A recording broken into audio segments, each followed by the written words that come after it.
Walk me through what the whole trigger is, what you're searching for, what are some of your keys in your swing, and then we'll come out to the tee and totally lock in on it. Is it run that back from the top again? Can we get that back all the way? Here we go. So what's the initial mindset? You're set? Are you thinking like weight on the inside of the back knee? Are you worried about the load, the leg kick, where you're going with it? Yeah, there's a lot of things that are going on. I know. And obviously we had talked about it. But I think it all starts first before you even get into the load. It's having your natural little flow, your natural rhythm, kind of just rock. And I'm sitting. I got my weight in my back heel right there, so which is going to allow me to stay balanced into my back hip. Okay? So you're worrying about hips. You're not worrying about the inside of the back knee. You got the weight on the... No, because once I get into my hip right here, my weight's going to be able to transfer from my back knee. Where did that come from? I've never heard a coach, played 16 years in the big leagues, never heard a hitting coach one time to me say, get the weight into your hip. Well, I mean, there's been a couple people who I've talked to. One of, my old agent, Hunter Bledsoe, was he liked to talk hitting and kind of understood the kinetic chain. I had a couple other people who kind of got me into that. But so that's where I want to be able to control, and you kind of see if you can run it back. Whenever you start the leg kick, it's not a quick leg kick. It's kind of like a gradual. I'm gradually coming up and then getting to the top point of my leg kick. And then what's kind of a little bit different, what people don't understand is I never want to think about my hands going towards the baseball. I never want to. It's the craziest thing. When you said that night, yeah, that's all I thought about was hands. I can take all this out of it, but as long as these work, I'll get to it. Yeah, so the only time I ever think about hands is if it's an emergency swing that I'm just kind of trying to foul a ball off on. And that's what you were working with.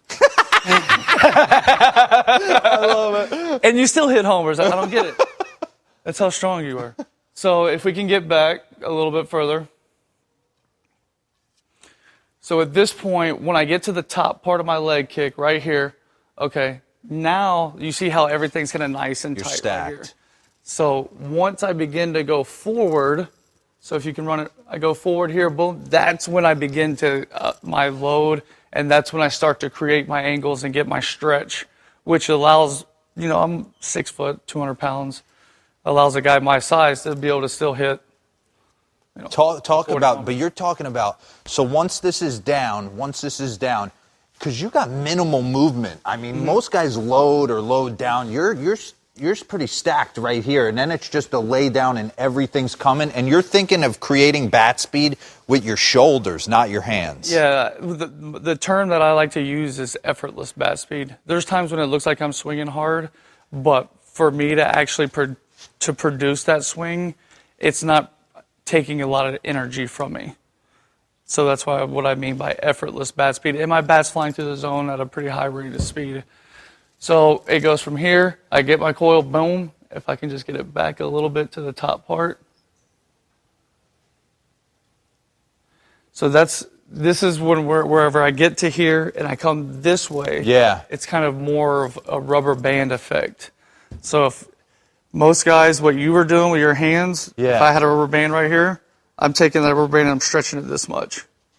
When maybe you have this much power, but that's all you're using of it. What I'm trying to do is I'm trying to max out my power and stretch that. Yeah, I'm just trying to stretch that band and still create the timing of being able to hit the pitch. Because it's easy to do it. It's easy to do it on the tee every day.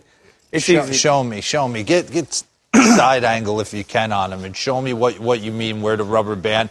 So you're creating. Yeah, I'm trying to create that tension at the top part of my load, or not at the top part of my load, but when I get to the finish of my load, which is, so if this is the top part of my load right here, once I get to there, now my rubber band is finished. And what's important too, what a lot of hitting coaches out there say, this, that, and another, Jose Bautista hit over 50 homers. Yeah. Edwin Encarnacion, a lot of homers. Their front foot is open. Yeah, I agree with that. Clear to hit. Your front foot's got to be open. If my front foot never opens, my hips can't ever separate from my upper half. So once the foot opens here and my hands get back this way, now in order to hit pitch heights, now it's all about shoulder plane.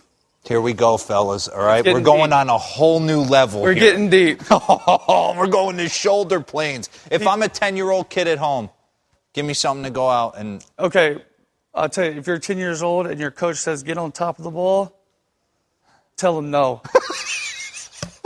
Because in the big leagues, these things that they call ground balls are outs. Yeah, they don't pay. They don't pay you for ground balls. They pay you for doubles. They pay you for homers. Okay? Unless you're going to go out there and steal 80 bags a year like Billy Hamilton. But when you're getting back here, when you're coiling that rubber band, your top hand, there's no like, you're just really loosey-goosey with your hand. Well, I don't ever, when we're going terms and stuff like that, I'm trying to keep it kind of bland. Tension-free. But when I'm right here, I want to feel like my arms are limp. Like I have zero tension. So it's just boom. The time when my arms get engaged with my body is when my scap loads my bat and pulls it back. I don't want to think about my hands loading it, because when my hands load it, now my barrel gets messed up. Oh my God. Okay? Where were you 15 years So now if I pull down with my hands, either I'm going to pull down too much this way, my bat goes out here, and now the reverse effect of this goes this way, and now I'm underneath balls. That's why coaches say get on top of the ball, because now you're underneath. The whole fact of the matter is, to keep it as simple as possible, I want my bat to be near a 45-degree angle, and I want my bat to split my head whenever I finish my load at this point. Now, once I get to this position here, now you have to deal with front side mechanics with my elbow Want to here. be an MVP in the game? You better lock it in. This is deep. Go with You're it. getting the real deal right now. Go with it. So now it's The front world's side getting the real mechanics. deal. So now if the pitch,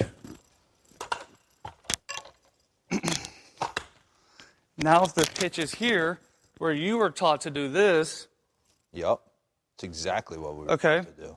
Get on let's top. think of this logically.